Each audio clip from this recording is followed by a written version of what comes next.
Hello everyone, I have decided to come back to India. Yes, मैं अपने देश अपने घर इंडिया वापस आ रहा हूँ एजुकेशन मिनिस्टर धर्मेंद्र प्रधान का रेजिग्नेशन मांगने के लिए। బొద్దింకల రారాజు భారత్లో అడుగు పెట్టబోతున్నాడు. ఈ సందర్భంగా జూన్ 6వ తేదీన ఢిల్లీలో ఏం జరగబోతుందన్న దానిపై దేశం మొత్తం ఉత్కంఠ నెలకొంది. Cockroach Janata party founder Abhijit Dipke ఈ నెల 6వ తారీఖున ఢిల్లీ ఎయిర్పోర్ట్లో తనను కలుసుకోవాలని బొద్దింకలకు ఆజ్ఞ జారీ చేశాడు. అయితే ఈ సందర్భంగా ఆయన కొన్ని ఆసక్తికరమైనటువంటి వ్యాఖ్యలు చేశారు. తనను అరెస్ట్ చేసే అవకాశం ఉంది, రిమాండ్కి పంపే అవకాశం ఉంది. ఈ విషయంపై తన కుటుంబ సభ్యులు కానీ స్నేహితులు కూడా భయపడుతున్నారు. కానీ తాను రిమాండ్కి పంపిన అరెస్ట్ చేసినా ఏమాత్రం భయపడనని, ఖచ్చితంగా నేను భారతదేశంలో అడుగు పెట్టబోతున్నాను, ఆ రోజు విద్యా వ్యవస్థలో ఉన్నటువంటి లోపాలను ఎత్తి చూపుతూ విద్యామంత్రిగా ఉన్నటువంటి రాజేంద్ర ప్రధాన్ రాజీనామా చేయాలంటూ ఒక శాంతియుత ర్యాలీ నిర్వహించబోతున్నట్టుగా తెలియజేశారు. ఈ సందర్భంగా పార్లమెంట్ పోలీస్ స్టేషన్లో అనుమతి తీసుకుని జంతర్ మంతర్ వద్ద వేదికగా బొద్దింకలన్నీ కలిపి ప్రభుత్వానికి వ్యతిరేకంగా ఒక వాయిస్ వినిపించబోతున్నారు. అయితే కంటి మీద కునుకు లేకుండా చేస్తున్నటువంటి ఈ కాక్రోచ్ జనతా పార్టీపై మోడీ ప్రభుత్వం ఏ రకమైనటువంటి చర్యలు తీసుకోబోతుందో అన్న ఆసక్తి దేశం అంతటా కూడా నెలకొన్నది. ఎందుకంటే జస్టిస్ సూర్యకాంత్ చేసినటువంటి వ్యాఖ్యల నేపథ్యంలో దేశంలో నిరుత్సాహంలో ఉన్నటువంటి యువతంతా కూడా డిజిటల్ ప్లాట్ఫామ్ వేదికగా అవును మేము బొద్దింకలమే అంటూ ఒక జంజీ ఉద్యమాన్ని ప్రారంభించడం జరిగింది. అదే సమయంలో బోస్టన్ యూనివర్సిటీలో ఎంఎస్ చేస్తున్నటువంటి అభిజిత్ దీప్కే దాన్ని అందిపుచ్చుకుని సీజేపీ పార్టీ అని చెప్పి సోషల్ మీడియా వేదికగా ఒక పిలుపు ఇవ్వడంతో లక్షలాదిగా యువత నిరుద్యోగులు అందులో జాయిన్ అవటం జరిగింది సోషల్ మీడియా వేదికగా. ఇది ఎందువల్ల హైలైట్ అయ్యిందంటే భారతీయ జనతా పార్టీకి సంబంధించి సోషల్ మీడియాలో 8 మిలియన్ ఫాలోవర్స్ ఉంటే కేవలం 5 రోజుల్లోనే ఆ పార్టీ ప్రారంభించినటువంటి 5 రోజుల్లోనే 20 మిలియన్స్కి ఫాలోవర్స్ చేరుకున్నారంటే ఈ మోడీ ప్రభుత్వంపై, బీజేపీ ప్రభుత్వంపై ఎంత వ్యతిరేకత ఉంది ఈ దేశంలో ఉన్నటువంటి యువతకి, నిరుద్యోగం అన్న దానికి దీన్ని నిదర్శనంగా చెప్పవచ్చు. ఈ సందర్భంగా ఇది విదేశీయుల కుట్రతో జరుగుతున్నటువంటి పార్టీ అంటూ కూడా ఆయన ట్రోల్ చేయటం జరిగింది. వాస్తవానికి ఇందులో విదేశీయుల కుట్ర ఎక్కడుంది? న్యాయ వ్యవస్థలో ఉన్నటువంటి సుప్రీంకోర్టు న్యాయమూర్తిగా ఉన్నటువంటి చీఫ్ జస్టిస్ అనేటువంటి సూర్యకాంత్ చేసినటువంటి వ్యాఖ్యల నేపథ్యంలోనే అసహనానికి లోనైనటువంటి యువత డిజిటల్ ప్లాట్ఫామ్ వేదికగా మేమందరం బొద్దింకలమే అంటూ వారు తిరుగుబాటు చేసినటువంటి నేపథ్యంలో ఈ కాక్రోచ్ జనతా పార్టీ పుట్టడం జరిగింది. ఇందులో విదేశీయుల హస్తం అనేది ఎక్కడ ఉన్నట్టయితే కనిపించట్లేదు. ప్రధానంగా దీనికి సంబంధించి ప్రధానమంత్రి మోడీకి అనుకూలంగా ఉన్నటువంటి ఒక ట్రోలింగ్ ఆర్మీ కూడా దీనికి యాంటీగా హిట్ పార్టీ అంటూ ట్రోల్ చేయటం మొదలుపెట్టింది. అనేక రకాలైనటువంటి కేసులు, ఆరోపణలు కూడా అభిజిత్ దీప్కే ఎదుర్కొంటున్నాడు. ఈ సందర్భంగా ఆయన ఈ పరిస్థితుల్లో భారతదేశంలో అడుగు పెట్టడం, ఈ రకమైనటువంటి పోరాటానికి పిలుపునివ్వటం అన్నది ఏ రకమైనటువంటి పరిస్థితులకు దారితీస్తుందన్న భయం పట్టుకుంది.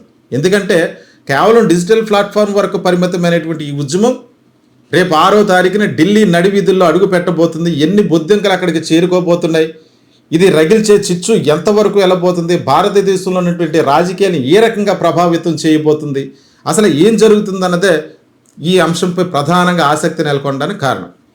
ఇక్కడ ముఖ్యంగా చూసినట్లయితే నీట్ పేపర్కు సంబంధించి 2026లో పేపర్ లీకేజ్ వ్యవహారంపై తిరుగుబాటు చేసినటువంటి యువత సుమారు 22 లక్షల మంది ఈ ఎగ్జామ్కి అటెండ్ అయితే ఈ పేపర్ లీకేజ్ వల్ల ప్రాణాలు పోగొట్టుకున్నటువంటి వారు, ఆత్మహత్య చేసుకున్నటువంటి వారు సుమారు 17 మంది వరకు ఉన్నారని చెప్పి తెలుస్తున్నటువంటి వార్తల నేపథ్యంలో ఇప్పుడు ఈ లోపాలన్నిటిని కూడా ఎత్తి చూపుతా అంటే నీట్ పేపర్పై ఇప్పుడు ప్రత్యేకించి జరిగినటువంటిది ఏం కాదు. 2013లో నీట్ ఎగ్జామ్ ప్రారంభమైతే 2015లో ప్రధానమంత్రి మోడీ ప్రధానమంత్రిగా ఉండగానే ఈ ప్రభుత్వం ఉండగానే అప్పుడు all India medical entrance exam పేరుతో జరిగినటువంటి ఎగ్జామ్ నీట్లోనే బ్లూటూత్ ద్వారా పేపర్ లీకేజ్ జరిగిందని చెప్పి పెద్ద దుమారం రేగింది. దీనికి సంబంధించి సిబిఐ దర్యాప్తు జరిగింది. సుప్రీంకోర్టులో కేసులు పెడితే ఎగ్జామ్ రద్దు చేసి మళ్ళీ ఫ్రెష్గా ఎగ్జామ్ కండక్ట్ చేయడం జరిగింది. తర్వాత కాలంలో కూడా 2024లో మరీ పెద్ద వివాదం. అప్పుడు కూడా బీహార్, జార్ఖండ్ లాంటి రాష్ట్రాల్లో ఈ పేపర్ లీకేజ్ అయిందని పెద్ద ఎత్తున దుమారం రేగింది. అంటే అల్లర్లు జరిగినా, అరెస్టులు జరిగినా సుప్రీంకోర్టు దీనిపై మళ్ళీ ఎగ్జామ్ నిర్వహించడానికి అయితే మాత్రం ఏ రకమైనటువంటి తీర్పు ఇవ్వలేదు. ఇదంతా ఒక ఎత్తు అయితే ఇప్పుడు మళ్ళీ 2026లో పదే ఒక ప్రతిష్టాత్మకంగా నిర్వహించవలసినటువంటి ఒక ఎగ్జామ్ని పేపర్ లీకేజీల పేరుతో విద్యార్థుల జీవితాలతో ఆడుకుంటున్నటువంటి వారికి వ్యతిరేకంగా ఈరోజు ఆయన నైతిక బాధ్యత వహిస్తూ ధర్మేంద్ర ప్రధాన్ రాజీనామా చేయాలంటూ చేస్తున్నటువంటి పోరాటం ఇది ఏ స్థాయికి వెళుతుంది, దీనిపై ప్రభుత్వం ఏ విధంగా స్పందించింది. ఇప్పటికే 8 లక్షల మంది సంతకాలు చేసినటువంటి ఫామ్ తన దగ్గర ఉందని, దీనికి సంబంధించి సుప్రీంకోర్టులో కేసు వేస్తున్నట్లు అభిజిత్ దీప్కే తెలియజేశారు. అయితే ఇటీవల కాలంలో రాఘవ్ చద్దా లాంటి వ్యక్తులు పార్లమెంట్లో మాట్లాడేటప్పుడు కూడా యువత తమ యొక్క స్వరంగా ఆయన భావించి అనేక మంది ఆయనకు మద్దతుగా నిలబడ్డారు ఈ దేశం మొత్తం మీద. అయితే అనుకోకుండా రాఘవ్ చెత్త కొద్ది కాలానికే బీజేపీ పార్టీలో జాయిన్ అవడంతో అతని వ్యక్తిత్వాన్ని విమర్శిస్తూ 10 మిలియన్ ఫాలోవర్స్ అతను విడిచి బయటకు వచ్చేసారు. అదే సమయంలో జస్టిస్ సూర్యకాంత్ ఈ వ్యాఖ్యలు చేయటం, ఆ సమయంలో డిజిటల్ ప్లాట్ఫామ్ వేదికగా మరొక జంజీ ఉద్యమం ప్రారంభం అవటం, అవును మేము బొద్దింకలమే అంటూ ప్రారంభం అవటం, దీన్ని అందిపుచ్చుకుని అభిజిత్ దీప్కే అక్కడ CJP పార్టీని స్థాపించడం, ఇవన్నీ చూస్తుంటే రాజకీయంగా ఇది అతిపెద్ద దెబ్బ నరేంద్ర మోడీ పార్టీకి అన్నటువంటి అనుమానాలు విశ్లేషణలు కూడా జరుగుతున్నాయి. అయితే దీనికి సంబంధించి నీట్ పేపర్ లీకేజీకి సంబంధించి ప్రధానంగా నైతిక బాధ్యత వహిస్తూ ధర్మేంద్ర ప్రధాన్ రాజీనామా చేయాలంటూ దీనికి సంబంధించి సుప్రీంకోర్టులో కేసు వేయనున్నట్టు అభిజిత్ దీప్కే తెలిపారు.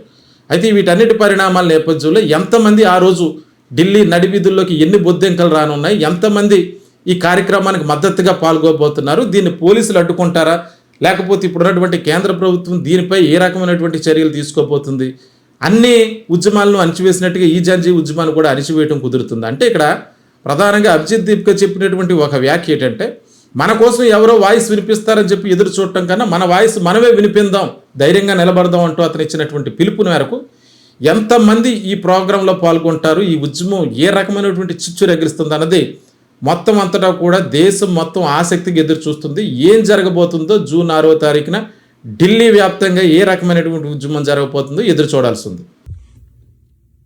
Hello everyone, I have decided to come back to India. Yes, मैं अपने देश अपने घर इंडिया वापस आ रहा हूँ एजुकेशन मिनिस्टर धर्मेंद्र प्रधान का रेजिग्नेशन मांगने के लिए. इतने दिन से आप सब देख ही रहे हो कि हम सोशल मीडिया पर आवाज उठा रहे हैं कि पेपर लीक के कारण जिन नीट के बच्चों ने सुसाइड की और जो लाखों स्टूडेंट्स की मेहनत बर्बाद हुई है, उसके लिए तो धर्मेंद्र प्रधान को रिजाइन करना ही चाहिए. 8 लाख बच्चों ने हमारी पिटीशन साइन की है. Crores of people have supported this demand on social media as well. And not just that, देश में कई सारी जगहों पर इसको लेकर प्रोटेस्ट भी तो हो रहे हैं, जैसे लखनऊ, जयपुर, महाराष्ट्र, दिल्ली, लेकिन फिर भी इनको कोई फर्क नहीं पड़ रहा. आज नीट के 22 लाख स्टूडेंट्स, CBSE के 17 लाख स्टूडेंट्स, CUET के 16 लाख स्टूडेंट्स और SSC GD के 40 लाख स्टूडेंट्स, ऐसे 1 करोड़ से ज्यादा स्टूडेंट्स हैं जिनकी जिंदगी के साथ मजाक किया गया है सिस्टम द्वारा. इसकी वजह से स्टूडेंट्स बहुत ही ज्यादा एंशियस और परेशान है अपने फ्यूचर को लेकर. किसी को तो इसकी जिम्मेदारी लेनी होगी. इतने बड़े ब्लंडर के बाद भी अगर एजुकेशन मिनिस्टर रिजाइन नहीं करते तो इसका मतलब इस देश में अकाउंटेबिलिटी नाम की कोई चीज बची ही नहीं है. ऐसा लगता है कि सिस्टम जितनी चाहे उतनी गलतियां कर सकता है और उसके लिए कोई कॉन्सिक्वेंसेस है ही नहीं. सारे कॉन्सिक्वेंसेस स्टूडेंट्स के लिए है. ऐसा कब तक चलेगा? इसलिए अब वक्त आ चुका है. हम सबको साथ आना होगा और भारत के संविधान के रास्ते पर चलते हुए पीसफुली अपनी आवाज उठाकर धर्मेंद्र प्रधान के रेजिग्नेशन की डिमांड करनी होगी. अगर हम सब साथ मिलकर आवाज उठाएंगे तो जरूर इनको हमारी बात माननी होगी. मैंने डिसाइड किया है मैं 6 जून सैटरडे सुबह दिल्ली आऊंगा. आप सब मुझे एयरपोर्ट पर मिलिए. हम सब मिलकर पार्लियामेंट स्ट्रीट पुलिस स्टेशन जाएंगे और वहां पर जंतर मंतर पर एक पीसफुल प्रोटेस्ट करने के लिए परमिशन मांगेंगे. इंडिया का कॉन्स्टिट्यूशन हमें राइट देता है कि गलत के खिलाफ हम पीसफुल तरीके से अपनी आवाज उठा सकते हैं. उसी कॉन्स्टिट्यूशन के अकॉर्डिंग हम अपनी आवाज उठाएंगे और मैं उम्मीद करता हूं जितने भी कॉकरोच जनता पार्टी के सपोर्टर्स हैं और जितने भी स्टूडेंट्स और यूथ इस सिस्टम से परेशान हैं वो इस प्रोटेस्ट में शामिल होंगे. जिसको लगता है धर्मेंद्र प्रधान एजुकेशन मिनिस्टर जो है हमारे उनको रिजाइन करना चाहिए, वो सभी लोग इस प्रोटेस्ट में शामिल हो जाएं. मेरे फ्रेंड्स और फैमिली को डर है कि मुझे एयरपोर्ट से ही अरेस्ट कर लेंगे और फिर जेल भेज देंगे, लेकिन मुझे अभी भी उम्मीद है कि आज भी हमारा देश एक डेमोक्रेसी है और हमें पीसफुली प्रोटेस्ट करने की परमिशन मिल जाएगी. I want to make it clear, I am a big admirer of Gandhi, Ambedkar, Bhagat Singh and Nehru, and I believe in the Constitution of India more than anything else, जो हम सबको एक democracy में अपनी आवाज रखने का right देता है. और रही बात जेल के डर की, हम कब तक डर कर जिएंगे यार? ये देश किसी एक पार्टी का थोड़ी ना है, ये देश तो हम सबका है. हमारे फ्यूचर का सवाल है, हमारे फ्यूचर बर्बाद हो रहा है और ये अब हम सबकी जिम्मेदारी है कि जब भी इस देश में किसी के साथ कुछ गलत हो तो हम सबको आवाज उठानी चाहिए in a very peaceful and democratic manner. मैं चाहता तो यहाँ USA में जॉब लेकर आराम से रह सकता था. मुझे पिछले कुछ दिनों में कई जॉब ऑफर्स भी आई है, but I am not gonna take it as I have decided to come back to India because I love my country and I really want to do something for my country. हम सब आज जो कुछ भी है वो सब इस देश ने हमें जो दिया है उसी के कारण है और अब हमारी बारी है अपने देश के लिए कुछ करने की, क्योंकि अगर हम आज कुछ नहीं करेंगे तो कौन करेगा? कब तक हम वेट करेंगे कोई और आएगा, आवाज उठाएगा और हमें बचाएगा? सो जितने भी पीसफुल और कॉन्स्टिट्यूशन को मानने वाले कॉकरोचेस है, let's all come together to save the future of millions of students. Thank you.